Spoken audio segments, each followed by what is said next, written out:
हमें यह नहीं पता, किसी को नहीं पता कौन कंपनी काम कर रही है। कहीं उसका साइन बोर्ड नहीं, कहीं उसका कार्यालय नहीं, और ऐसी बहुत सी गाड़ियां यहाँ चल रही हैं जिनके पास नंबर प्लेट तक नहीं है। पुलिस प्रशासन के बंधु यहाँ खड़े हैं। मेरा विनम्र निवेदन है, ऐसी गाड़ियां जिनके पास कागज नहीं, कुछ नहीं, अगर ऐसी दोबारा सड़क पर मिली, कोई दुर्घटना घटती है, कौन जिम्मेवार होगा? हम आग्रह करते हैं यहाँ से श्रम अधिकारी महोदय को इस मंच से कि क्या इनके पास काम करने वाले लोगों की रजिस्ट्रेशन है? किसी को पता है?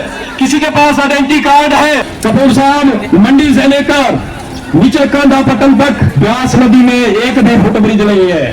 कहाँ रहा हमारा नेतृत्व? और उस नदी में लगभग 5 लोग अपनी जान गंवा बैठे, झूले के माध्यम से या किसी माध्यम से जाकर के।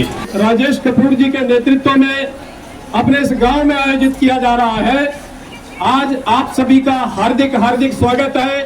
विशेषकर मातृशक्ति जो गांव से आई है, जिसके मन में एक डर बैठा हुआ है, क्योंकि थोड़ा समय बाद हमारे स्कूल खुलने वाले हैं। हम सब के बच्चे जो है सड़क के माध्यम से स्कूल तक पहुंचते हैं, और सड़क की जो हालात जिस कंपनी ने कर रखी है, उसके विरोध में हम आज एसडीएम साहब को धरना प्रदर्शन दे रहे हैं, धरना कर रहे हैं, उनको ज्ञापन दे रहे हैं। भाई राजेश कपूर जी की प्रेरणा से हमने ये आवाज उठाने का प्रयास किया है, और मुझे लगता है ये घर घर की आवाज है। तो क्यों हम इस कंपनी के निर्माण के विरोध में, इस निर्माण कंपनी के विरोध में कुछ बिंदुओं को लेकर इनका विरोध करने वाले हैं। मैं सिलसिलेवार एक बात आपके सामने रखना चाहता हूं, जो कि हमने राजेश कपूर जी के ध्यान में भी लाई है। हम जब बेबस हो गए प्रशासन की ओर से, हम जब बेबस हो गए नेतृत्व की ओर से, तो एक आदमी, एक उम्मीद हमें दिखी है, वो राजेश कपूर जी के रूप में दिखी है, जो हर समय समाज में आने वाले विभिन्न प्रकार के कष्ट, विभिन्न प्रकार के अभियान चलाते रहते हैं। हमें याद है, पीछे भी हम नशा के विरोध में, नशा निवारण के विरोध में भाई साहब ने घर घर जाकर, गांव गांव जाकर एक जागरूकता लाई है, और उसके परिणाम भी हमें देखने को मिले हैं। तो राजेश कपूर जी को पूरा हम श्रेय देते हैं इस बात का कि अगर राजनीतिक नेतृत्व सोया है, तो हमारे पास सामाजिक नेतृत्व भी है, हमारे पास क्षमता है, हमारे पास ऐसे लोग हैं जो हमारी बात उठा सकते हैं। हम अगर प्रशासन बेपरवाह है, तो प्रशासन को जगाने का काम भी हम कर सकते हैं। ये जनता जनार्दन है, जनता से बड़ा कोई नहीं होता। एक डेमोक्रेटिक सेटअप में हम लोग जी रहे हैं, और हमें इस तरह से कुचला जा रहा है। सबसे पहली शिकायत निर्माण कंपनी की हमारी यह है, हमें यह नहीं पता, किसी को नहीं पता कौन कंपनी काम कर रही है। कहीं उसका साइन बोर्ड नहीं, कहीं उसका कार्यालय नहीं, कहीं उस प्रोजेक्ट का नाम नहीं। हमारे पंचायत के लोग एक रास्ता बनाते हैं, तो रास्ते में वो लिखते हैं कि ये रास्ता यहाँ से यहाँ तक बनेगा, और इसमें इतना बजट खर्चा होगा। हमें ये पता नहीं कितना बड़ा प्रोजेक्ट और इसके लिए कितनी राशि स्वीकृत की गई है, कौन कंपनी इस काम को कर रही है। और मैं आगाह करना चाहता हूँ पुलिस प्रशासन को, पीछे भी एक गाड़ी हमने यहाँ पर रोकी, उस गाड़ी के ना कागज, ना कोई उसके इंश्योरेंस, ना उसकी पासिंग, और ऐसी बहुत सी गाड़ियां यहाँ चल रही हैं जिनके पास नंबर प्लेट तक नहीं है। पुलिस प्रशासन के बंधु यहाँ खड़े हैं। मेरा विनम्र निवेदन है, ऐसी गाड़ियां जिनके पास कागज नहीं, कुछ नहीं, अगर ऐसी दोबारा सड़क पर मिली, कोई दुर्घटना घटती है, कौन जिम्मेवार होगा? पुलिस प्रशासन उसका जिम्मेदार होगा। हाल ही में इनका एक बड़ा डंपर जैसा जो दुर्घटनाग्रस्त हो गया, जिसके पास ना कागज थे, ना वो सही हालत में था, और उसमें काम करने वाला एक बेरोजगार मारा गया। जो चालक था वो मर गया। कंपनी ने जैसे तैसे रिपोर्ट कर दी कि चालक की गलती से एक्सीडेंट हुआ। उस गरीब घर का जिम्मेदार कौन है? वो गरीब माँ बाप का बेटा आपके पास नौकरी कर रहा था, आपने उसको कुछ मुआवजा दिया या नहीं, भगवान जाने।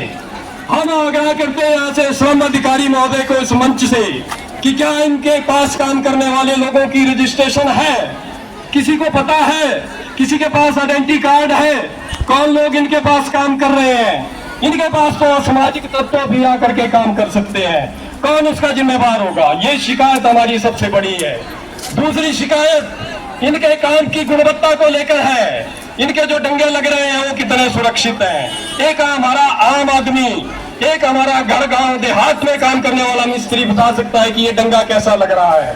जगह जगह डंगे गिर रहे हैं। पिछले कल की एक वीडियो मीडिया के बंधुओं ने डाली थी, वहां हमारे ही गांव का एक जो चालक था उस गाड़ी में बाल बाल बचा, ऊपर से सारा पहाड़ गिर गया। तो इस प्रकार ऐसी दुर्घटनाएं होंगी तो कौन जिम्मेदार होगा? इस कंपनी को अगर काम करना है, ये अपने यहाँ कागज दिखाए और अपना पूरा सही तरीके से काम करे तो ही हम इस बात को मानेंगे, अन्यथा हम इसका विरोध जारी रखेंगे। जैसे हमारे कपूर साहब कहते हैं कि हमारे पास हर मर्ज की दवा है, हर इलाज है। तीसरी बात मैं संक्षिप्त में करना चाहूंगा, यद्यपि हमें मजबूरन यहाँ इस चौक पर यह सभा करनी पड़ी। एसडीएम कार्यालय में हम थोड़ी सी देर सभा करते लेकिन वह स्थान उपयुक्त नहीं था, तो मैं कपूर साहब से यही निवेदन करूंगा। और भी हमारी बहुत सी समस्या है। कपूर साहब, मंडी से लेकर नीचे कांदापट्टन तक ब्यास नदी में एक भी फुट ब्रिज नहीं है। कहाँ रहा हमारा नेतृत्व? और उस नदी में लगभग 5 लोग अपनी जान गंवा बैठे, झूले के माध्यम से या किसी माध्यम से जाकर के। और 1 साल पहले जो बाढ़ में जो नुकसान हुआ था, हमारा पुल बह गया था, जगह जगह हमारा नुकसान हुआ, एक भी डंगा नहीं लगा। पीडब्ल्यूडी विभाग के पास हम जाते हैं, हमारे पास बजट नहीं है। तमाम तरह की समस्या हमारी है। हम इस पर चिंतन करेंगे और एक संघर्ष समिति का निर्माण करेंगे। मैं कपूर साहब जैसे जैसे लोगों की मांग रहेगी उसके अनुसार आप आगे रणनीति तय करें, हम आपके साथ हैं। ये हमारी मातृशक्ति जो आई है बड़े जोश से नारे लगा रही थी कि कपूर साहब आगे बढ़ो, हम तुम्हारे साथ हैं। धन्यवाद। इतना कहकर के मैं अपनी वाणी को विराम देता हूँ। उम्मीद रखता हूँ कि हर संघर्ष में आप इसी तरह कपूर साहब के साथ खड़े रहिए। हमें आवश्यकता नहीं किसी राजनेता के पास जाने की, क्योंकि वो लोग वोट के समय आते हैं। ABC कोई पार्टी हो, वोट के समय आएंगे, तरह तरह के वादे करेंगे, बड़े सौजबाग दिखाएंगे। कभी प्रोजेक्ट लग गया, 1500 करोड़ आ गया, कभी कुछ हो गया, कभी कुछ हो गया, लेकिन आज दिन तक क्या हो रहा है हम सभी अच्छी तरह से जानते हैं। तो इतना कहकर अपनी वाणी को विराम देता हूँ। भारत माता की जय। YouTube पर हमारे चैनल को सब्सक्राइब करें और रेगुलर अपडेट के लिए बेल आइकन दबाएं।